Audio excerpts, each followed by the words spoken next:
Hey everyone.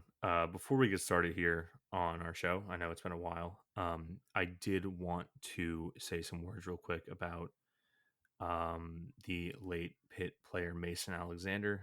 He was a freshman who enrolled early at Pitt, a cornerback out of Indiana. He passed away in a car accident over Pitt's spring break while he was home. So I did want to open this up by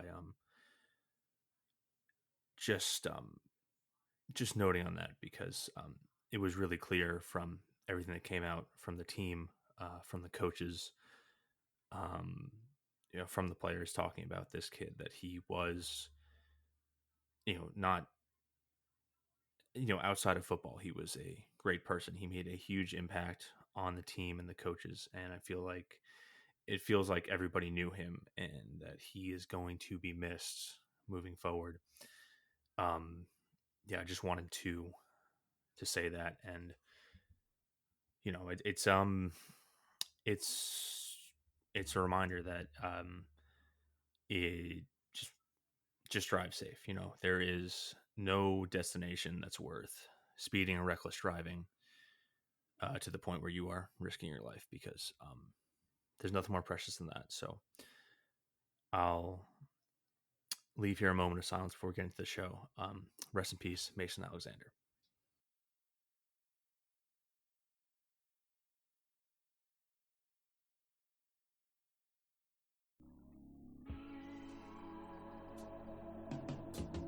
First down, goes to the sidelines, has a man wide open. It's picked off. MJ Devonshire got this. He's going to take it to the end zone.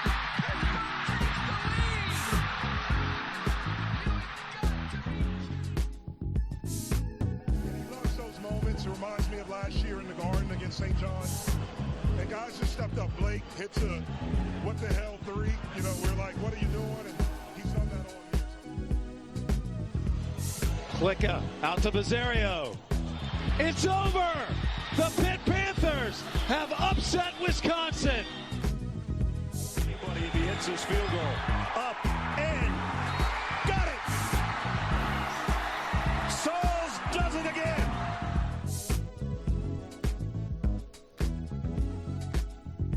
I'll be honest, I had St. John's winning the tournament. I thought that Rick Pitino, granted, if he won, right, he probably would have gotten like a mandate by law to go back into that Italian restaurant where he busted it real quick and was like, you get the whole place to yourself. 15 Yeah, seconds, that's it. And I guess I believe too much in what Italian can do.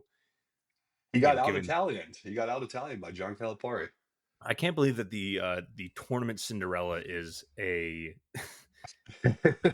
is an Oh, SEC team. yeah, yeah. An SEC team with a multiple national championship winner as their head coach. Or does he have multiple? He's got more than one, right? He has to, I would imagine. He's in the Hall of Fame. No, he's only got the 2012 one. He has Just the multiple Final one. Fours. Yeah. He has 6 Final Fours, which makes sense. But because that was the AD year, right? Yeah. No. I don't think AD had. No, 2011, 2012 was AD, Kid Gilchrist. Who was on this roster? Marcus Teague. It's the AD year. It is okay. Because I'm looking at all these names and I'm like, wow, I don't recognize a lot of these, but AD kind of Yeah, hit me. that'll do it. That'll do it. Dallas Maverick, Anthony Davis. You know who's? Oh no, that's the wrong guy. Never mind. I don't know. My bracket sucks. I believed in Clemson. I thought that Will Wade was going to kind of clock out now that he got the NC State job. Not so much. Didn't happen. You know what? Speaking of coaches getting jobs, we'll do this. Hi, welcome to Simplify Podcast. We're back. Hello. It's been a while. I'm Zach with Mason. We're catching up on a lot of stuff. Before we get into any of that, did you get the chance to check out that tweet thread about how Darren DeVries going to Indiana was a conspiracy. The whole Maui Invitational, like it was before the season really even kicked off. The offer was already on the table, so that's why they sat his son out. Yeah, because his son plays 8 games before redshirting, which is the absolute minimum to or the maximum to redshirt. They played Indiana I think they played Indiana, or they might have been there at the same time. Yeah, Boosters got boosted, and then obviously it was a conspiracy. Now the tweet thread is deleted. I wanted to do a dramatic reading of it on the podcast, but alas, we didn't get to do that. dang. Well, tough week for West Virginia from going right on the bubble there. You get jumped by UNC, who does not deserve to be in the tournament, No, and then lose the head coach and pretty much the only thing good going for your basketball program. So, well, not even that. Like the other tournament snub, Indiana, like you could say, like Indiana was the other like snub, even though like who wanted to watch them, right? It's like yeah. they were up in arms together, and then like 2 days later, they stole their coach. Yeah, that's just yeah. You're supposed to band together like misery loves company. You're supposed to band together. Indiana said, "Yeah, nah, sorry, West Virginia. We're kicking you while you're down here." Dude, they drop kicked them while they're down, and like all their other coaching targets. I don't know. They might get the Utah State guy? Question mark. Maybe nobody really knows. But um, who was it the Drake coach that went to Iowa? I believe. I don't know. Yeah, which is a weird. I guess they probably threw a lot of money at him, and he's from Iowa, so a little bit of a homecoming for him. But Yeah, I think that was kind of destined, especially with them just getting tired of McCafferty like that. That's one that actually made a ton of sense. yeah, would love if we were in all of these coaching carousel talks, but alas. Well, I do want to get to that, but I do want to start off the show with good news and congratulations. First to the Pitt wrestling team, or specifically, who won? Reese Heller, Max Stout, and Dayton Pritzer all winning ACC titles. They all obviously made the NCAA tournament. No one became a national championship like that kid Nico a couple years ago, but hey, this is a good program. Congrats to all of them. I think one of them was like the best wrestler and student award, like highest GPA. He has like a 3.9 in biology, which is fucking crazy to do while you're being a student athlete. So Wow. congrats to them. And then also on the other basketball team, the women's team, did you see this? They landed their top rated recruit in history, a 5-star guard. Wow. Good for them. That's moving things in the right direction. Yeah, Nyla Wilson, a class of 25 guard. I think she flipped from Auburn, I want to say. Is that like a whip you'll get or something? What's the there's got to be some kind of connection there, right? No, because she's from Virginia and she played at IMG. There's like no connection. It just might be that our own Italian in Pittsburgh, Troy Verity, is getting the program going together. So hey, maybe it's just an Italian thing. You have to think. Yeah. We gotta make Capel more Italian. Get him some red wine on the sideline. I don't know. I don't know how you do that, but Do you think that after they lost all the drug shipping to the Albanians, the Italian mafia just went into college basketball? yeah, the big East is kind of just organized crime now. Is Hurley Irish? She's got to be right with that look. Yeah, and his Let's- temperament as well is Irish. So maybe that's why they don't like him, is because he's Irish. Hopefully Wikipedia can find me an answer of no, nothing. Wait, no, I have no idea. Sorry about that. I was hoping to find Hurley Italian statistics, but to no luck. That's This enough with the good. Go ahead.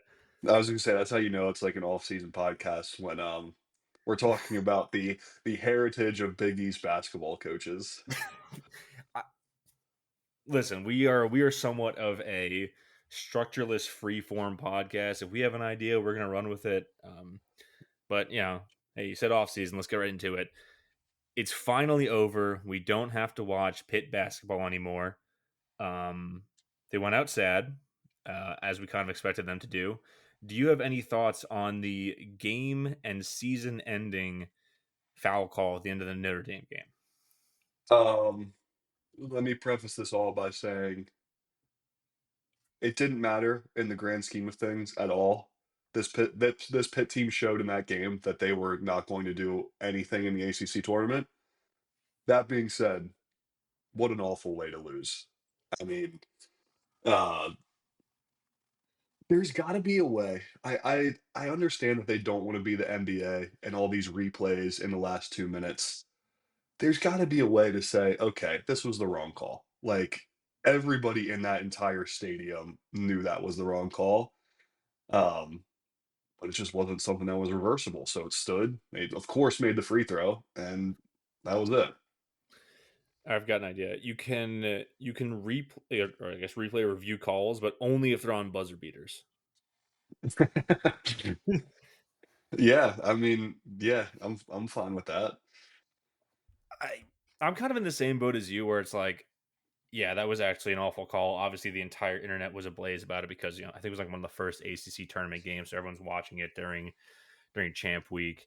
Um, it was awful. But the other hand is like, I don't really care because it sucked to watch that team. I didn't want to do it anymore, and I was just kind of happy to get away with it because you win one game of the tournament, like, oh, false hope, maybe we'll go on a run here. Obviously, would have ended against UNC or Duke or probably Georgia Tech the next week, but like it, I'm just glad it's over because this team We is we got into miserable. the we got into the portal a week, a couple days earlier. That we did, and I believe we've had zero. Let me just check it right here. Yeah, zero portal additions. Oh, good. I'm glad we got in there early. I hope We we had can a just chalk that up to a lot of ball still going on, so there isn't probably a whole lot of action in the portal because it did just what yesterday, I think. Basketball transfer portal open. mm, I don't know. I don't know when it opened, but I think it opens right after the season. I mean, granted, if you're playing on a tournament team, you have to wait until you're out of the tournament Right. to enter the portal.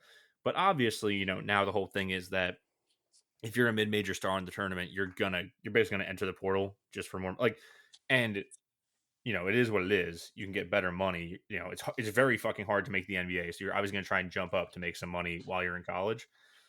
Um, yeah, nothing really. I think we contacted a D3 guy, which if you watched Pitt this last year, what we really needed was a D3 guard to round out this team. Not a Cam Corrin who we ran the offense through for the first like 5 minutes of that Notre Dame game to horrendous results. Couldn't be that. Couldn't be a Blake Hinson style 3-point shooter player. No, we need a D3 white guard. That's that's what every good team needs. Grit, some grit and hustle. We have that. We have Delilich, and I swear to God, I think that when he came over from the Balkans, you know how Capel does that like stupid little squat on the Yeah. sidelines. Whenever he's pissed off, he always like squatting down. He's like making some crazy face. Arms are waving like a tube man at a car sale. But I think that when Delilich got over here, he was like, dude, your squat sucks. You can't squat like a Slav. And I'm convinced that's why he couldn't play for like the first 3 quarters of the season. He Well, broke his wrist Italian mafia style. we'll have to get our inside sources on that, see if there's any truth to that statement. I think we're gonna let that narrative run. I don't I, Okay. I don't know if we need to bring in the fact checkers here. I don't know. Any thoughts on like the NIT decline, same as last year? Like, um, it felt better last year than it did this year. Last year it felt Last year, it felt like we declined because we got a little bit disrespected by not getting a bid to the tournament. This year, it felt like we declined because we were just kind of like, we don't want to go lose to some of these really bad teams in this tournament, so we're going to sit out. Yes. I totally agree with that. I think they was like, we're done playing. Yeah. On the other hand, were you done watching? Um, I'm a sicko. I would have. I if Pitt was playing, I would have Clockwork Orange stuck my eyes open and watched it. But I'm not mad that I didn't get more Pitt basketball. That's fair. And then I guess last thing on basketball, I think we can pretty safely say now that they're going to keep Cable for another year. Yeah, the AD situation definitely doesn't help that. I know we talked about him kind of being on the board of people that was tasked with making that new hire. Was Doesn't he? really help. I believe so, which, No, he yeah, wouldn't have been. What? Really? I think so. When they had that, you remember they had like the committee to lead the search? I believe he was on it. Back in like 2017 or whatever? No, no, no, no, no. For when they hired the new athletic director, Oh, yeah, yeah, yeah. what I don't know, a couple months ago, whenever that was. He was on that committee, which is like if you're on that committee, the AD that you just hired isn't going to fire you. Let alone do we have the money for that? So it's kind of a double-edged sword. Yeah, I think it's more the money thing than it is like he was on the committee because it's not like Jeff Capel was the only guy given the thumbs up, thumbs down. I do think it's just a money thing. I forget what the number was we came to on the last show. He said it was something like a little bit south of 20 million. Especially when you're paying, they're probably still paying a sizable buyout to Stallings. He had a lot of money left on his deal. You're building the Victory Heights project at the same time. Probably just don't have the money. So if I had to guess, it's probably just we're just gonna let the money go down and fire you next year. Yeah, his seat is certainly going to be um heating up here over the off season, and depending on how next year starts, that'll kind of determine how things are going to go. But yeah, it's not trending well for Capel. I wouldn't even say it's a like a seats heating up thing. Like I already think he's squarely like at this point I'm convinced he's going to return, so he's already on the hot seat for me. My thing is like, okay, if he gets it right next year, what's the track record of him going to be being able to reproduce that in 2027? Because you just saw Kevin Keats, the NC State coach, who had that miraculous Final Four run last year out of nowhere, get fired for Will Wade, who obviously NC State has a little bit more money. Clearly, they can go and get Will Wade, but um, like at this point in college sports, especially in college basketball, the 1 year rebuild is sort of the norm, and I I honestly think it's probably just a money thing because they just don't have the money to go get like a rising lower level head coach like a Will Wade, a McCollum, like DeVries last year. So that's probably the situation. And listen, you got any money kicking around, go buy a center because you need that. We need a lot. I mean, okay, so you're losing Austin. Marlon Barnes hit the portal, but he never played anyway. So next year you're rolling out as of right now, as of recording on the 24th, rolling out Lowe, Cummings, Delilich, the Twins, Corin, and then Conte and Nadai at the bigs. And Corin isn't really worth anything playing the five, so you're like, do you just tell him to go fucking hit the bricks? Because I would. Depends what you bring in. I don't That know. yeah, that's true. Because the two guys behind him aren't that proven, and it's really hard to get a big man in Yeah. college basketball. It's You know pretty what? rare. it just sucks seeing teams like Missouri and I don't know. Like you mentioned it, the teams that are doing the 1 year turnaround, right? Last year or two, like yeah, last year Missouri was god awful. We got dinged for playing them in non-conference, Well, and losing to them. yeah, losing to them. And now they're a tournament team. I know they lost to uh Drake, but like tournament, they were a very good team all year. Quick turnarounds can be made, and it's just so frustrating to see us trending in the wrong direction when we're supposed to have stability in a basketball program. Yeah, I think I don't know. I think a lot of it is just that I like the roster building. What we thought coming into the year just was not what it was. Obviously, the Corin move was at best a side grade from Bede, and at times probably just a straight up downgrade. Losing Bub and Blake was so much bigger than any of us. Like we thought it was gonna be big, but they just did not replace them at all. And I think that, like in hindsight now, last year not being able to make the tournament with Bub and Blake on the same team is a bigger stain on Capel's resume than I think anything he really did this season. Because I think this season is just kind of returning to the norm with Capel. Um, he had sort of the anomaly of the really good 3-point shooting over the previous 2 years with Blake, with Bub, with guys like Nelly and your veteran presence like why am I blanking on his name? Burton. Burton. Burton, yeah.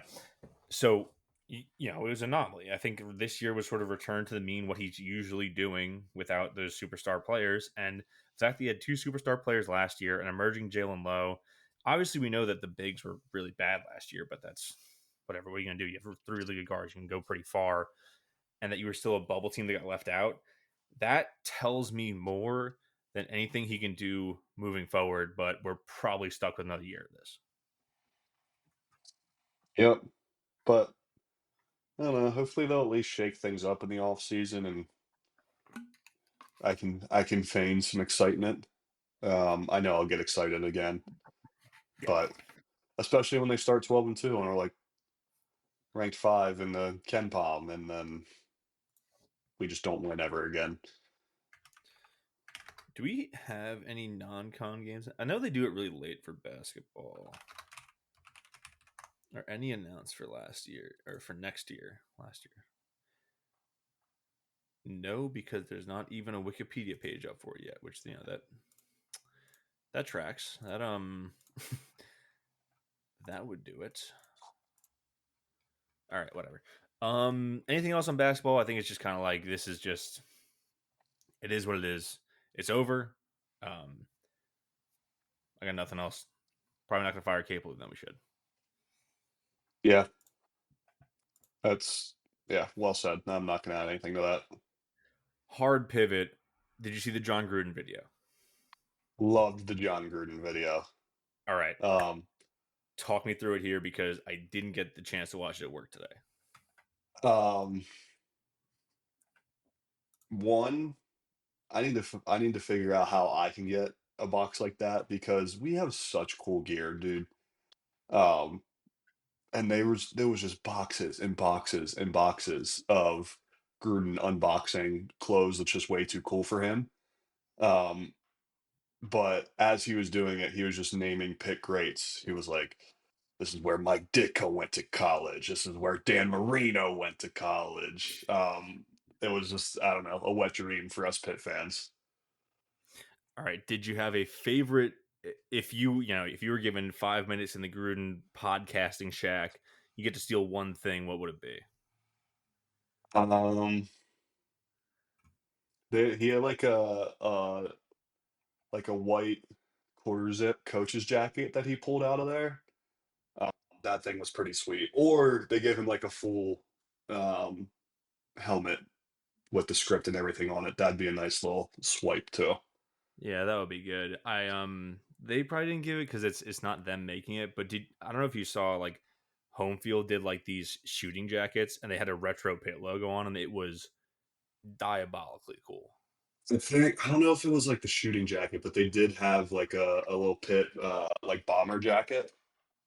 Um, probably similar to that, but yeah, and the old like shooting jackets are pretty tough. Sorry, it's a shooting shirt. It's not a jacket, but um, Same, yeah, I know what you meant. yeah. I had the vision in my head. Dude, I will say, I don't know if this is a hot take, just because we're on the topic of gear. Pitt basketball has better throwback and like retro logos than football does, because they got a little bit more creative with it. You know what I'm saying? What have they done other than So I'm gonna show you. I'm gonna send you this, which is the shooting shirt I'm talking about. They put a this is an unsponsored home field read. Feel free to give us some money, home field apparel. Um, they basically put a panther head in the logo, and he's spinning a ball on like pretty much on the P. Oh, I know what you're talking about. So not actual like Pitt basketball logos, but the stuff that home field did. Well, I think everything that home field does has um has been used in some capacity before. I think I might be misremembering it, but I feel like they don't. I'm thinking like basketball has more jerseys where like you could see another school doing it where there's like the happy panther or whatever, but put football and I like this has the script. I'm just saying I do like a little weird little animal guy sometimes. Yeah, Like yeah, I don't know if you've seen the throwback Arkansas logo with the tongue going everywhere and the wild ass pig. Like that's what it's all about. That's cinema to me. yeah. So now I did mention football. I do want to talk about football because spring camp has started. The long off season is pretty much at its midway point for football. And are you getting the itch to talk about our beautiful sport once again? Yeah, as soon as even more so once these tournament games are over, I'm still in basketball mode, even though we're not, in the thing. But especially once that's over too, I'll definitely be ready to count down the days until the next kickoff. When is the tournament final?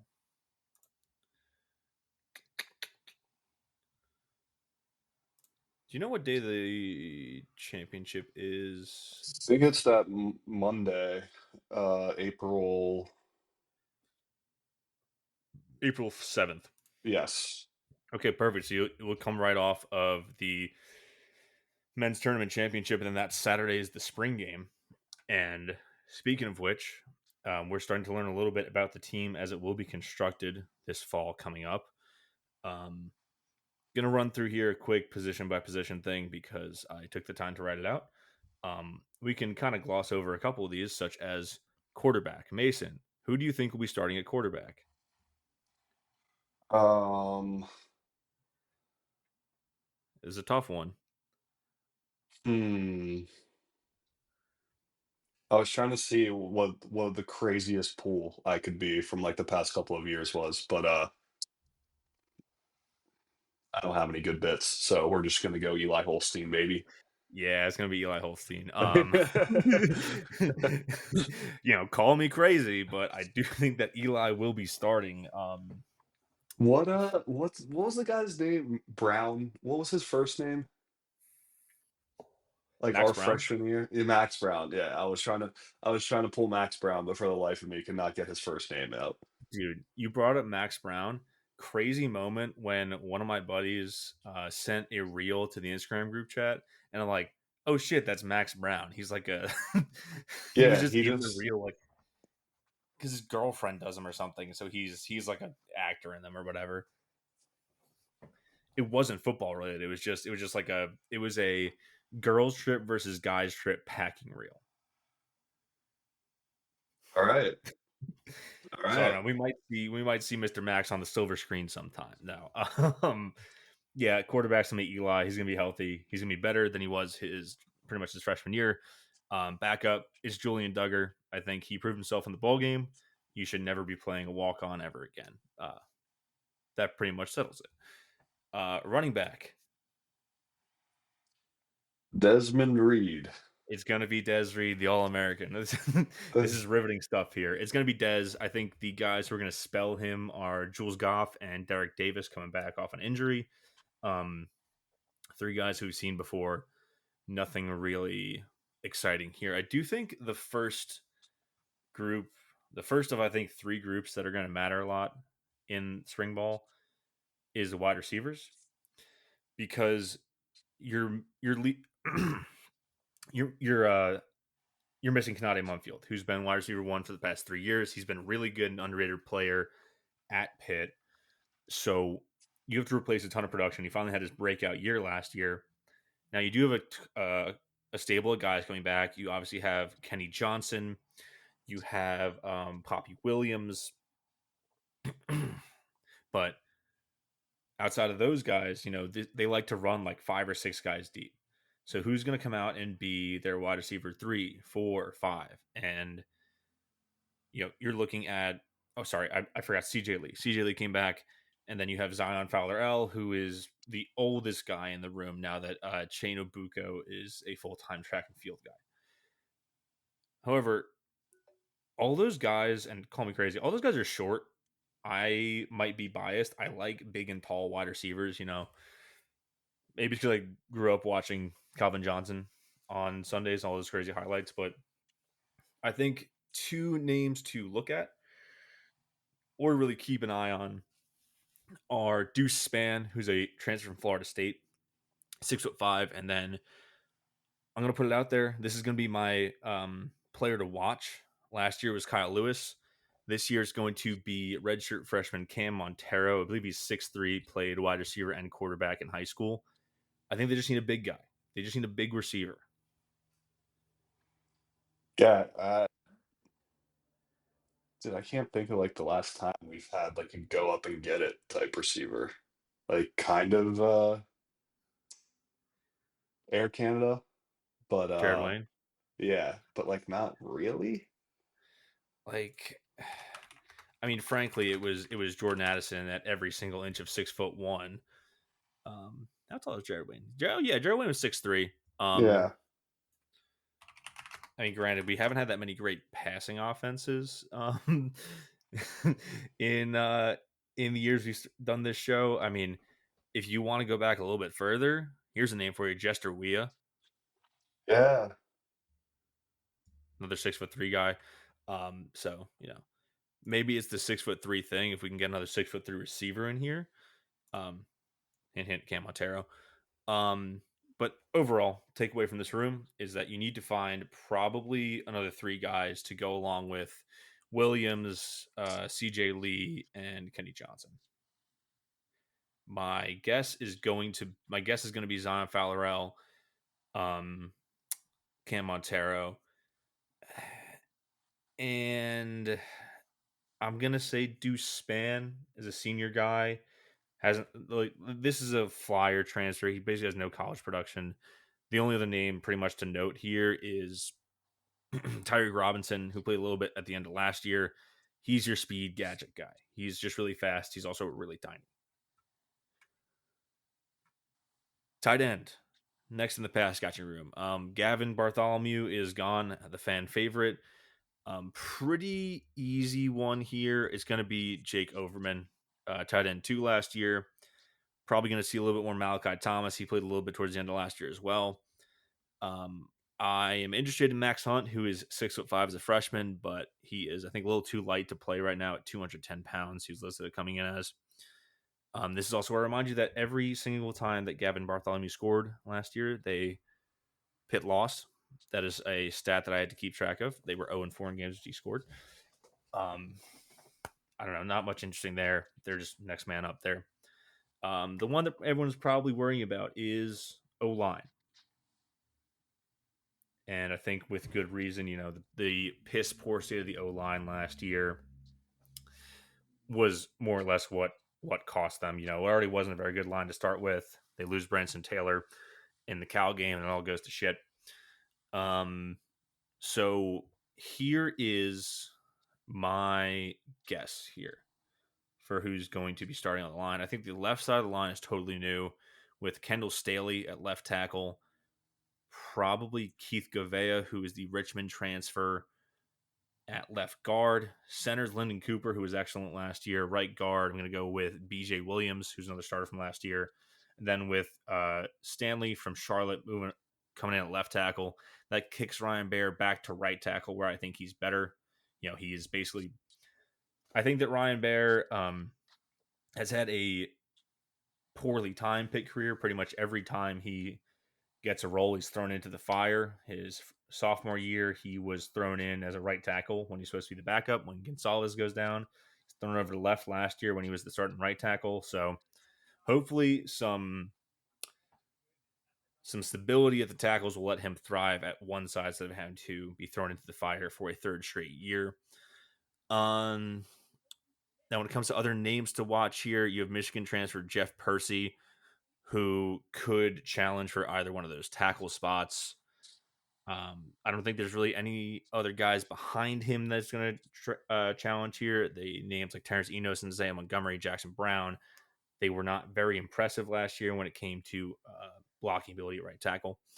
And on the inside, I'm pretty sure it's going to be Gavea and BJ Williams because the other guys who are on the roster, Ty Ray and Ryan Coretta, just haven't played any games yet. And I'd rather go with the experience on the O line than the new guy when you have experience to go with. So Agreed. Two transfers looking like possibly on the offensive line this year. So I talk I think talk. it's tough. You never want to. I think if you can return 60% of the line with guys who've been in the program and have worked together before, that's where you can do it. And it's probably better to slot them in on the same side. And if you're returning basically a center that you're already ahead of the game because center is obviously the most important position on the line. You're returning a swing tackle and Bear. I'd rather him play right, and then you at least have a center and guard that work together. So while I don't love transfer O lines because they have a very low hit rate, the way they're doing it, I'm pretty confident in. If that makes sense. Oh, and they had to. It's not like we're Yes. going against the grain here. It kind of was just something that needed to be done. So, um, Cade Bell will scheme them up. Yeah, I mean, this is one where I wish they had gotten Rocco Spindler to commit, the transfer from Notre Dame who ended up going to Nebraska. He would have got them in a really, really good place moving forward. I'm not really sure what you do with Bear in that situation, but Spindler is a proven offensive tackle, and not landing him after getting him in house and feeling really good about it, that stings because not only is that a plus player, but then you're just creating depth through the virtue of getting him to be on the roster. But while that would have made this what I would say is a great O line, this is still a good O line and much improved from last year. Yeah, agreed. Because Let's keep them healthy because, like you said, it's not the deepest bunch here. So, and we saw yeah, what happens when players start going down. yeah, I think at least they have, to their credit, I think they have 3 playable tackles. Maybe they find a fourth if you never want to find a fourth O tackle. Um, you have 2 good guards and you have your center. I think Williams can play center if necessary. Um, realistically, you can if you lose a guard, you can cover for it. But also, last year, while I thought that um, Ryan Jacoby and who is the other guy, Jason Collier played better. These guys are just better than both of them. Last on the point scoring end, on the offensive end, Ben Saul's gone, obviously. That's an NFL level kicker. Nobody was kicking consistently at Heinz Field other than him and Chris Boswell. The name here, there's only one. It's James London, who is an 85% kicker at Murray State. Or, sorry, I misread that. He was the kicker at Murray State. I believe he was an All-American at the FCS level. you just need him to be. I don't know if you're saying he needs to be X% of Ben Sauls, and you're happy with it. What's your percentage? Like 75. Honestly, yeah, I'm thinking 75 to 80%. 80%, I'd be thrilled. Yeah, you're probably not going to get the distance that Ben Sauls Yeah, had, yeah, but if you can get his consistency from like 40 and in, where he was pretty much unshakable, like I'm feeling good about that. yeah, Especially, and I think this worked to Pitt's detriment a couple times last year, is that rightfully they were very, very confident in Sauls being able to hit long range bombs. It worked in the Cal game. It obviously cost them in the Clemson game. So if there's less, it's a weird situation. If there's less confidence in your kicker from that deep, you're almost forced to be more aggressive. Does that make sense to you? yeah. Which I don't hate. Right. My buddy was saying this, like, because the Lions had such a bad kicker last year, that's what like drove them into more and more aggressive styles of play, because you couldn't trust the kicker from outside the 40. And if you have a kicker who is so from outside of 40, and you're at like the opponent's 42, 43, you might as well go for it. Yeah. So Well, our kicking game is going to bully Nardog into stop being so conservative. I want to put a pin in that. I do think that he has already pretty much been bullied out of being conservative as of last year. I think that is a pretty unfair narrative after, because I think he was just conservative 2 years ago, because like we can't do it. Our offense was just so bad. Yeah, yeah. So I don't know. Let's talk defense, shall we? So I'm gonna go over the easy ones first, and a little bit out of order. The linebackers: Kyle Lewis, Braylon Lovelace, Rasheem Biles. It's the Sharks. Um, it's the All American Kyle Lewis. It is the, I think Biles was a All ACC player. Um, you do have sort of, I know they like to rotate. You're looking at Cam Lindsey, Jeremiah Marcellin, Davin Bruton, and Ohio State transfer Jordan Bonsu in for those backup linebacker spots. This is a deep room. I have no worries about the linebackers. They're all great. Next up, D tackles. This one is really easy. Sean Fitzsimmons, Nick James, Isaiah Neal, and Francis Brewu are your top four. Jasir Whittington might get some playing time.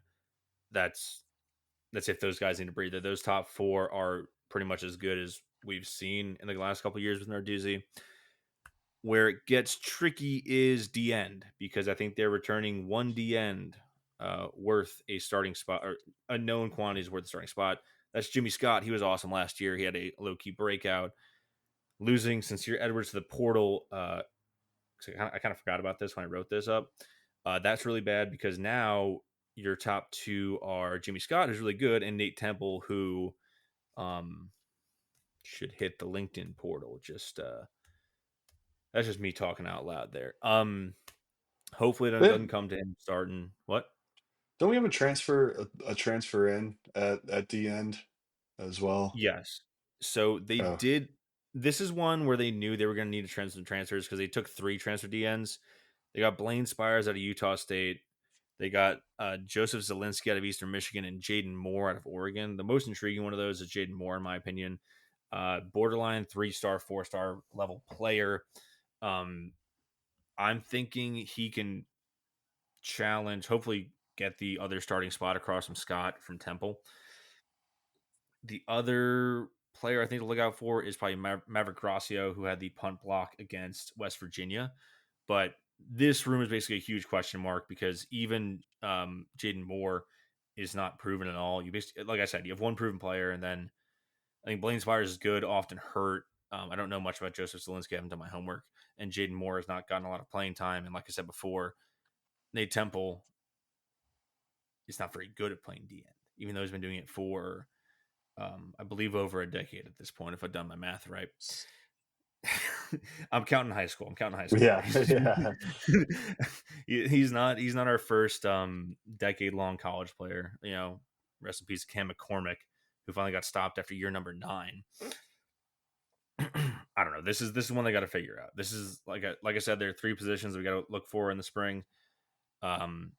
Offensive line, wide receiver, and D end. I will probably be watching wide receivers and D ends the most during the spring game because they're easier to than the O line. You have to actually rewind shit. It's really annoying, but yeah, got to find D ends because you have a really good D tackle group and you got to take advantage of them this year. That's my stance here. Now on the other side, I think there are also a lot of question marks on the not a lot of question marks, but there are some on the back end when it comes to corners and safeties. But it's at the point with this program where they're Pitt cornerbacks and they're Pitt safeties. They're just gonna be good. Cornerback, you lose Rylan Gandy to Indiana, who's probably the other most what's the word for it? He's the other big transfer out of the program. But you have 2 starters coming back from Rashad Battle and Timon Lynam. Probably your third cornerback is going to be either Rashawn Murray, who's the D2 transfer out of Cal U, or Shadarian Harrison, who is a third-year guy. I think that experience is king in this system, so I think that those guys will have the advantage over any of like the second or first-year players. And then at safety, you're losing a lot of production. Donovan McMillan is gone after 2 back-to-back 100 tackle seasons. PJ O'Brien's also leaving the program. That leaves you with Javon McIntyre, who had a lot of playing time last year, and then also Cruz Brookins, who also got to rotate in last year. If Montero is my guy on offense, Cruz Brookins is my guy on defense. I liked him a lot coming into last year. I thought he flashed a lot of good stuff. He had that pick against West Virginia. Physical player, Pittsburgh player. Love him to get that second safety position. And then they do like to rotate here too. So if I had to guess, Kavir Baines, who's the FCS safety transfer from UC Davis, if I had to guess, would be your third safety. But I'm okay with a back end patrol by Brookins and McIntyre because I'm really high on Brookins, if you can't tell, obviously. So Yeah. I don't know. What do you Linebackers, think? exciting. Linebackers are super exciting. I mean, all eyes are going to be on that group. Defense runs through that group.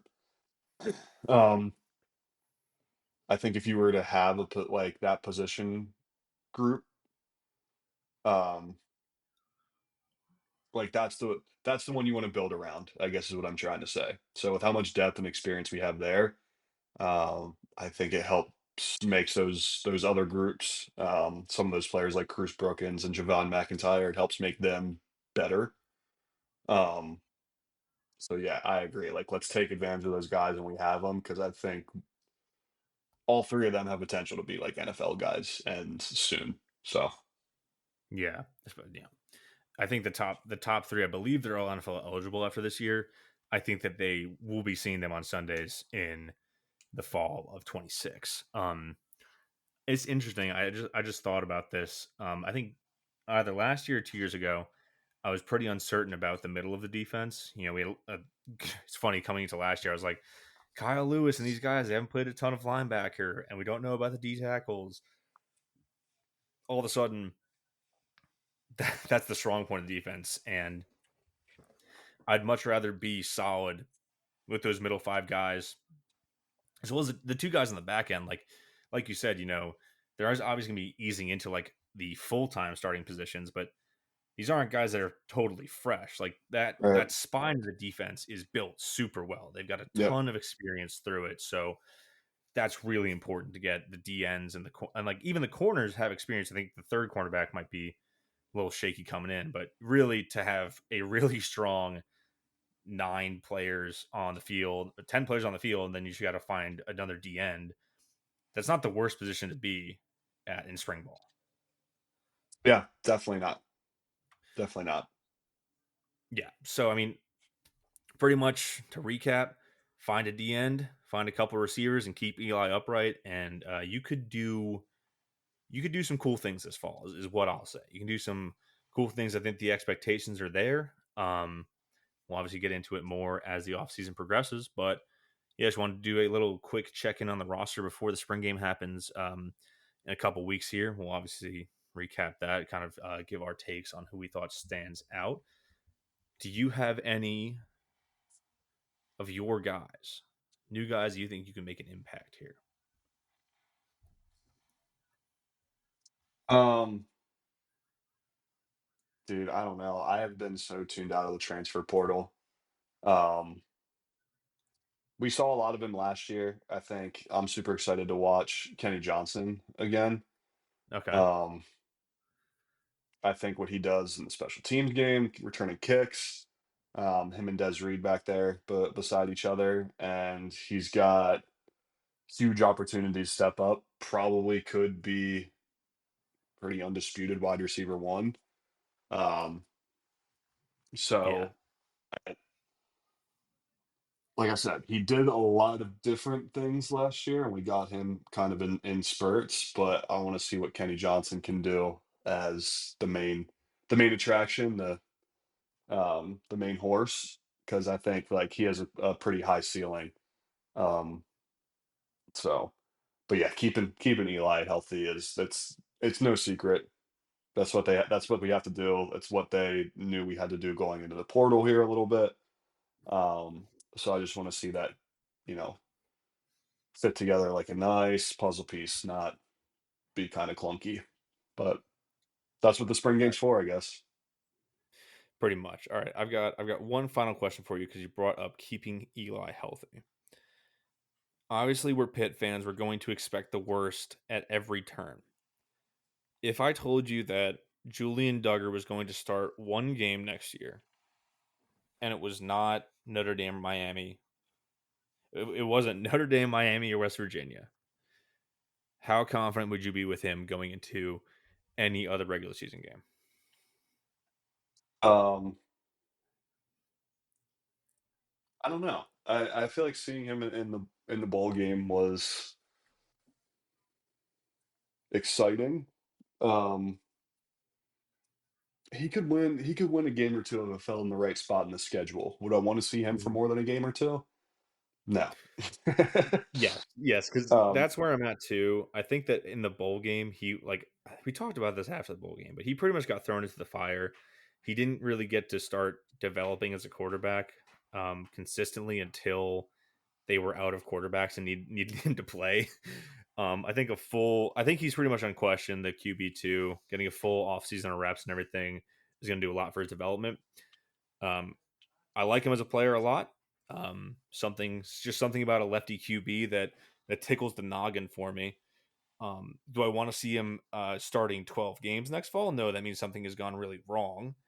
Um, but like you said, one or two games, I'd be confident if he got the right ones, he would fill in perfectly for Eli.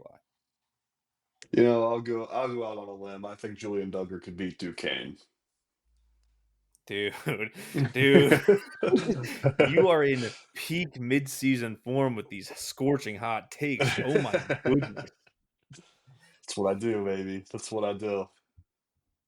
You know what? I'll say it. I want to see a half of football from Julian Duggar against Duquesne. That's what I want to see week one of next season.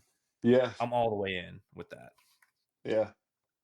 I want to be on Eli Holstein Heisman watch too. We got like a week of that last year, and then things started to decline a little bit. But there was a time where he was up there with Cam Ward for touchdowns thrown, and he had more rushing yards than a lot like Cam Ward. Like there's such a high ceiling, dude. We just gotta keep him healthy.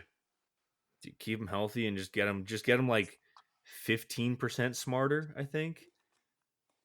Yeah, You know, which I mean he's a isn't rookie. isn't He's a crazy rookie. to think. Yeah, it's his second year in the system now with like a full year now under his belt to learn the Capel system could be fun. Could be fun. Not hurt in spring ball like last year. Yeah, it's a heat. Yeah, it's huge. I'm starting to get excited. That's all I'm gonna say. I'm with you. Talk to me. All right. Talk to me in a couple weeks, and I'll be itching for football. Yep. And we will be talking to you guys soon on our next episode. Thank you for tuning in. This has been Simplified Podcast. Follow us on Twitter and Instagram. I've been your host, Zach Kaminsky, and we will see you next time. Go to Pitt.